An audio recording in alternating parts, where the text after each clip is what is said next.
In 2018, SQP2 updated their directive that allowed CM to really look differently in how they manufactured their D8 Plus hoist.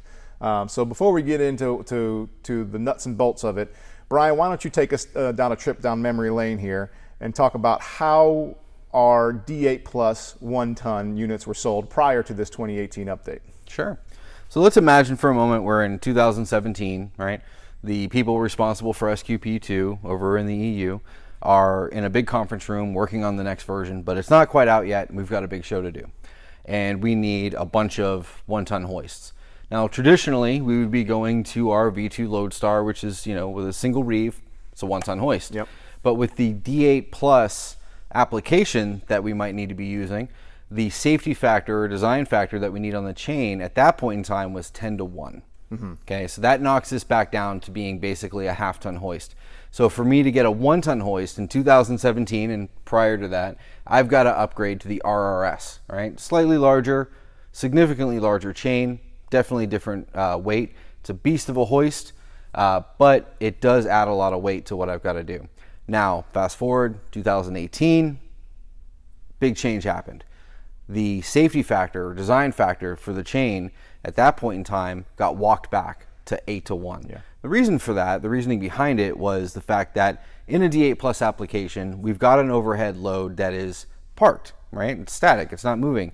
So there are no dynamic forces at play, so we don't need to have that full 10-to-1 design factor anymore. It can now be 8-to-1. And the big deal with that is that I don't have to worry about this hoist being derated or this hoist being derated anymore. This V2 large frame Lodestar is back to being a 1-ton in a D8 Plus.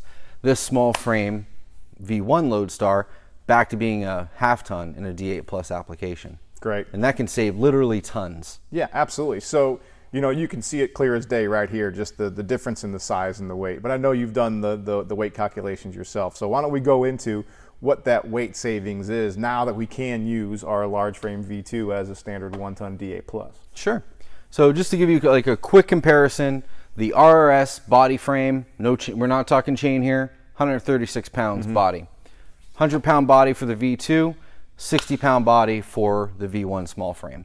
Now let's factor in chain for that. Without calculating the length of chain, the difference between these two, roughly about 35%. Wow.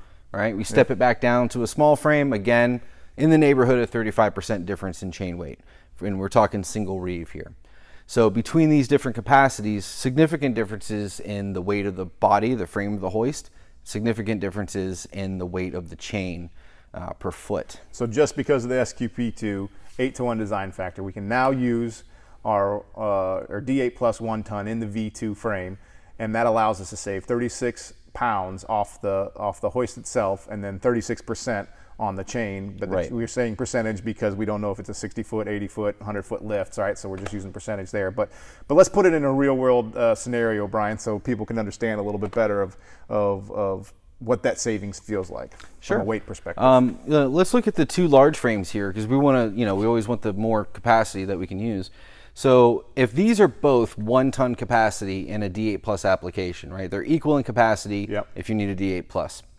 Now with this one, we'll use a typical scenario: big arena, 100 feet of chain for the height that we need, and we're going to put in 100 hoists. Big show. And for that hoist, that's about 280 pounds at 100 foot of lift.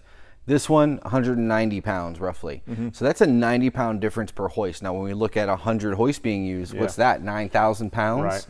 Right? So that's 9,000 pounds that we can either remove from the rigging, right, which might allow us to play other venues that might not have, as much capacity, or, maybe we can throw in a new, another video wall or some more speaker arrays or something like that into the rig because we're saving 9,000 pounds of weight in there. Who doesn't like bigger video walls? Yeah, everyone wants bigger video walls. So, you're absolutely right. It's a tremendous weight savings for what you're doing for rigging. But not only that, but just transportation cost, right? The trucking cost alone, if you're saving 9,000 pounds on your touring motors, that's a huge savings for fuel and things like that. So across the board, it seems like it's a win-win. Yeah. Absolutely. Talking about saving tons. Yep, saving tons. I like that.